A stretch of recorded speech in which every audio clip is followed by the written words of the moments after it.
So what we're going to do here is we're going to use offsetting to create a profitable position, and we're going to do it by following a price trend. So if we look at Walk Like a Giant, we'll bring in his chart there. A bit of an unusual chart, but been at 4.5, got stuck at 4s, and then is coming in a little bit here.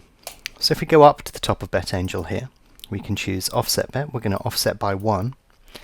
We've also set the odds display to reverse, so that means we have to put on Fill or Kill, which we're going to do for 30 seconds. And offset batches we're just going to do, actually let's leave it at 10. I was going to change that to 1, but let's leave it at 10 because you may see what happens there. Use stakes of £10 and apply it to both the back and the lay side, so that you're using universal stakes across both of these. And then I'm going to back at 3.45. So what happens here is that bet stays in the market at 3.45. That hasn't been filled, so we'll try again at 3.40. We'll cancel the one at 3.45. And can you see we've had our first trade go through almost straight away there? In fact, I've just cancelled at 3.45, and there was no need to because it looked like we're about to get matched there. Let's try again, going at 3.5. Try at 3.45. We'll cancel the one at 3.5. Getting very close to the start of this race. So in fact what I'm going to do here is when this order gets cancelled, in fact I may cancel this myself so we don't go in play. We've made a 50p profit on that trade. If we want to hedge that across the field, we can click here. That guarantees we win whatever the result. But you can see the net impact of our trade there.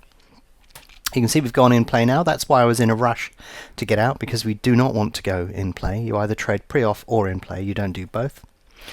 And I need to hedge this in play now, but that's easy to do because we can go through the same process.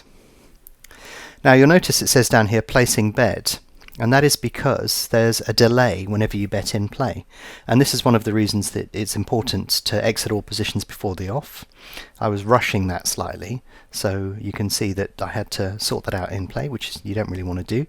Now if you're hedging, that's not too bad, but if you're trying to exit a trade in play, that can be a bit of a disaster, because in play the odds move around dramatically, prices can shoot out and shoot in, and you may not be able to close your trade. You could end up with a significant loss. So it's always advisable to make sure you've exited and hedged your position if that's what you want to do before the race actually starts. So anyway, there's a quick demonstration there of using the offset bet. We offset by 1 with a fill or kill because we had the odds display set to reverse, and you can see that was pretty simple. We expected Who's Like a Giant to come in a little bit, and therefore we just backed it, and then Bet Angel put that closing trade for us, and then we just hedged that position. So you can see Walk Like a Giant is not going to win this race, but it doesn't matter because we've won some money anyway. And that does seem a small amount of money, but of course the process of trading is trying to do that as many times as you can and as frequently as possible, and that soon adds up over the much longer term.